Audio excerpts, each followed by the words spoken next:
Hi everyone, मेरा नाम है रुशांक जोशी और मैं भी आप लोगों की तरह एक बीए साइकोलॉजी का स्टूडेंट हूँ। ये हमारी 22 वीडियो जर्नी का वीडियो 3 है जो सेमेस्टर 1 का इंट्रोडक्शन टू साइकोलॉजी के अंडर आता है। पिछले लेक्चर में हमने देखा था कि साइकोलॉजी की शुरुआत कैसे हुई अर्ली पायनियर्स जैसे विलियम विलियम वुंट और विलियम जेम्स के साथ। लेकिन आज का सवाल ये है कि आज के टाइम में साइकोलॉजी कैसे दिखती है। 21st सेंचुरी में ह्यूमन बिहेवियर को समझने का सिर्फ एक ही तरीका नहीं है। मॉडर्न पर्सपेक्टिव अलग अलग लेंसेज से मॉडर्न पर्सपेक्टिव जो है वो अलग अलग लेंसेस या पर्सपेक्टिव का यूज़ करता है। माइंड और बिहेवियर को समझने के लिए आज हम 7 मॉडर्न पर्सपेक्टिव की डिटेल में एक्सप्लोर करेंगे। ये जो 7 मॉडर्न पर्सपेक्टिव है जो आपको स्क्रीन पे दिख रहे हैं, इनको एक एक करके अच्छे से समझते हैं। ठीक है, तो फर्स्ट मॉडर्न पर्सपेक्टिव है सबसे पहले लेंस है साइकोडायनेमिक पर्सपेक्टिव। ठीक है, ये पर्सपेक्टिव सिगमंड फ्रॉइड के साइकोएनालिसिस का मॉडर्न वर्जन है। आज के साइकोडायनेमिक साइकोलॉजिस्ट मानते हैं कि अनकॉन्शियस माइंड हमारे कॉन्शियस बिहेवियर पर काफ़ी गहरा इन्फ्लुएंस डालता है। हाँ, मॉडर्न अप्रोच में सेक्स और सेक्सुअल मोटिवेशंस पर ज़्यादा फोकस नहीं होता। इसकी वजह ये देखा जाता है कि हमारे सेंस ऑफ सेल्फ कैसा डेवलप हुआ है और अर्ली इंटरपर्सनल रिलेशनशिप्स का हमारे करंट लाइफ पर क्या इम्पैक्ट हुआ है। ठीक है, तो ये चेंज हो गया है सिगमंड फ्रॉइड से। एक एग्जांपल ले लेते हैं। अगर आप कॉलेज लाइफ में लोगों पर ट्रस्ट करने में प्रॉब्लम फेस कर रहे हो तो साइकोडायनेमिक साइकोलॉजिस्ट आपके चाइल्डहुड रिलेशनशिप्स को देखेंगे, जैसे पेरेंट्स के साथ बॉन्ड सिक्योर था या अनस्टेबल, चाहे आपको कॉन्शियसली याद हो या ना हो। अब आते हैं बिहेवियरिज्म पे। नेक्स्ट बिहेवियरिज्म पे आते हैं। बिहेवियर जब famous behaviourist John Watson advertising field में चले गए तब बीएफ स्किनर ने इस पर्सपेक्टिव को लीड किया। स्किनर ने एक पावरफुल कॉन्सेप्ट दिया जिसे कहते हैं operating conditioning. Operant conditioning, I will write, यही वर्ड है शायद, ऑपरेंट कंडीशनिंग। हाँ, इस थ्योरी के अकॉर्डिंग वॉलंटरी बिहेवियर कॉन्शियस के थ्रू सीखा जाता है। सिंपल में अगर किसी बिहेवियर के बाद रिवॉर्ड मिलता है तो उस रिपीट करने का चांसेस बढ़ जाता है। एग्जाम्पल के लिए, अगर आप एग्ज़ाम के लिए बहुत मेहनत से पढ़ रहे हो और ए ग्रेड मिल जाता है तो वो ग्रेड पॉजिटिव रीइंफोर्समेंट बन जाता है। हार्ड स्टडी करने के लिए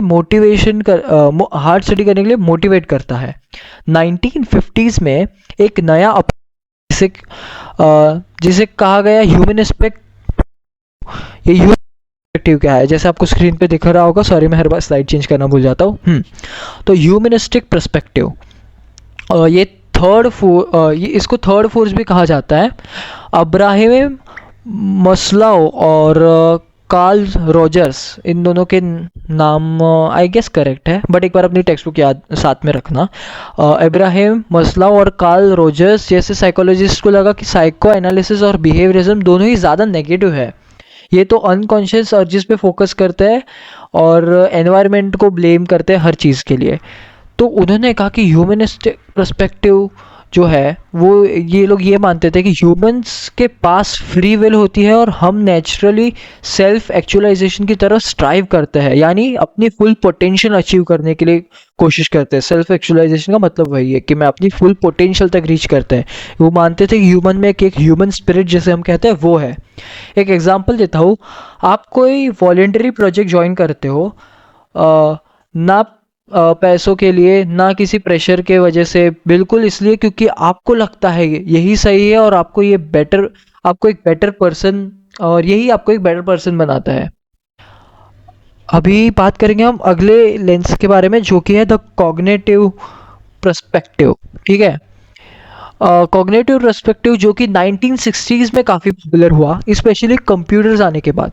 इस पर्सपेक्टिव का फोकस होता है थिंकिंग, मेमोरी, प्रॉब्लम सॉल्विंग और लर्निंग पर।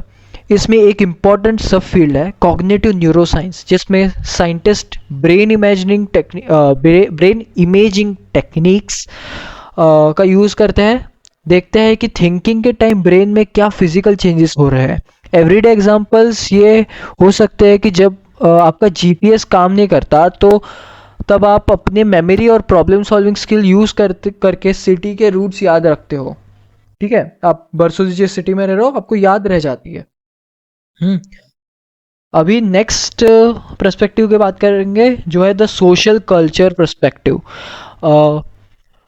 ये पर्सपेक्टिव जो है वो सोशल साइकोलॉजी और कल्चरल साइकोलॉजी दोनों का कॉम्बिनेशन है। इसका मेन फोकस होता है कि लोग दूसरों के प्रेजेंस और अपने कल्चर के अकॉर्डिंग कैसे बिहेव करते हैं। हम सब सोशल बीइंग्स हैं। आपका बिहेवियर तब अलग होता है जब आप अकेले होते हो और तब अलग होता है जब आप ग्रुप में होते हो। सोचो फैमिली वेडिंग या मंदिर में आप कितने फॉर्मल होते हो और वहीं आप अपने कॉलेज फ्रेंड्स के साथ कितने कैजुअल और लाउड हो जाते हो। ये सब सोशल कल्चर इन्फ्लुएंस के एग्जाम्पल्स हैं।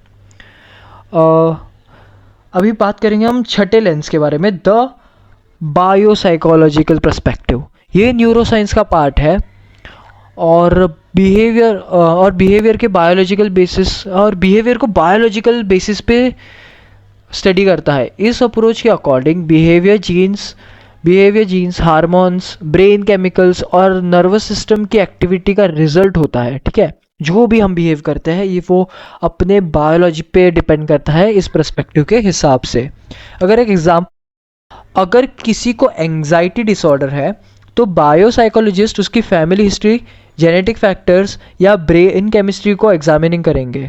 ठीक है, और बोलेंगे कि इसको एंजाइटी डिसऑर्डर शायद फैमिली के वजह से हुआ हो, जनरेशन जीन्स पास होने की वजह से हुआ हो। ठीक है, last but not least evolutionary perspective. ये भी बायोलॉजिकल अप्रोच से रिलेटेड है लेकिन इसका फोकस होता है यूनिवर्सल मेंटल कैरेक्टरिस्टिक्स पर जो सब ह्यूमंस में कॉमन होता है। इस पर्सपेक्टिव के अकॉर्डिंग ह्यूमन बिहेवियर उन ट्रेड्स का रिजल्ट है जो हमारे एंसेस्टर्स को सरवाइव करने में मदद करता था। क्लासिकल एग्जांपल ये है कि ऑलमोस्ट सभी ह्यूमंस को ऑरेंज पील का वाइट पार्ट बिटर लगता है। इवोल्यूशनरी टर्म्स में बिटरनेस अक्सर पॉइजन का सिग्नल होती है, तो जो लोग बिटर टेस्ट से बचते हैं उनका सरवाइव करने के चांसेस ज़्यादा हो जाते थे। तो सवाल ये है कि कौन सा पर्सपेक्टिव सबसे सही है, राइट। ये तो हमने सारे पर्सपेक्टिव देख लिए, तो इनमें से सही कौन सा है, आज कौन सा यूज़ किया जाता है, ये सवाल तो आ ही रहे होंगे। तो सच ये है कि कोई भी एक पर्सपेक्टिव कंप्लीट आंसर नहीं देता, इसलिए आज के most psychologist electric view follow करते हैं, यानी सिचुएशन के हिसाब से अलग अलग पर्सपेक्टिव के एलिमेंट्स यूज़ करते हैं। यूनिवर्सिटी एग्ज़ाम्स के लिए याद रखो सारे 7 पर्सपेक्टिव के नाम, और हाँ एक एक एग्जाम्पल लिखना मत भूलना, इम्पॉर्टेंट है। हमारे नेक्स्ट और थोड़ा अगर तुम लोग याद कर पाओ सारे साइंटिस्ट के नाम तो थोड़े याद करो, ज़रूरी नहीं कि सबके याद होने चाहिए, but surely it will help. ठीक है, हमारे नेक्स्ट वीडियो में हम बात करेंगे psychology in the Indian context, जहाँ हम देखेंगे कि कैसे हमारे एंसेस्टर ट्रेडिशन जैसे वेदास और योगो सूत्रस मॉडर्न साइकोलॉजी से कनेक्टेड थे। तब तक के लिए पढ़ते रहिए, मिलते हैं नेक्स्ट वीडियो में। Thanks for watching, bye bye.